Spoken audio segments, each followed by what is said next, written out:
So the idea, I mean, I was having a break from painting landscape where the landscapes I've been painting are very much tied to green, and since I love colour and the landscape wasn't giving me very much opportunity to paint colour, I started to paint wasps, well, one wasp, repeatedly, and the idea was that I could just experiment with colours that I liked in my own head.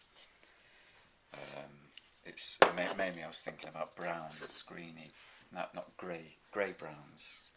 I just had this colour scheme in my head which I liked, and I thought, right, well, if I just do a wasp and I can just make the colour up, mix some colours up, colours which I like, and then see how the two work together, and then just work the pictures up so that they harmonise as a picture. Just tried a few different ones. I did a pink one, I did an orange one early on. It was just a chance for me to play with colour, and it led to the wasp paintings. And as they've gone on, I've started to attack the surface a bit more. That's one. I just started to score lines in it and try a few things out. None of these, again, there's two very faint lines there. Almost a graphic element to that. These are all works in progress. And the wasps led to paintings of a bee. The bee, actually, I went to see a show by Mark Francis, who does these kind of paintings of cell structures, and he does a very simple technique of blending. He'll do the shape and he'll blend with his brush, sometimes both ways, sometimes one way. And I kind of tried that out with the bee, so I did the bee very solidly painted, and I just blended it, and then I blended it again, and so the paint that picked up on the brush would come off.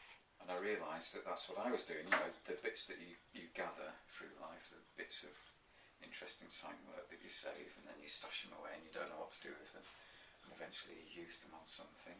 I thought, great, I've got a use for them, I can put them into pictures. They can come together with some fine paintwork. This is also what I liked about Rauschenberg and Peter Blake, what he was doing in the 60s. Rauschenberg did some gorgeous little bits of painting mixed in with these bits that he stuck in there. So there's just a lovely observation of a bicycle in one of the paintings, or maybe a screen. But I just realised that's what I was doing, and I was happy because I wasn't forcing it into my work, but it was coming through. It felt the interest was coming through. You've often said today that you don't want to force things into your work. Why this resistance? Is it because you trust intuition, or what? It is. I trust more in intuition, because I think there's so many artworks that fail because the artist has consciously forced the idea in until it becomes just an illustration of an idea. So the work itself isn't necessary. I think they've gone in with the importance of the work before the work has been produced, and the work often falls short. I think if you just trust in your intuition and you just paint with integrity, what's important makes its way through the filtering processes.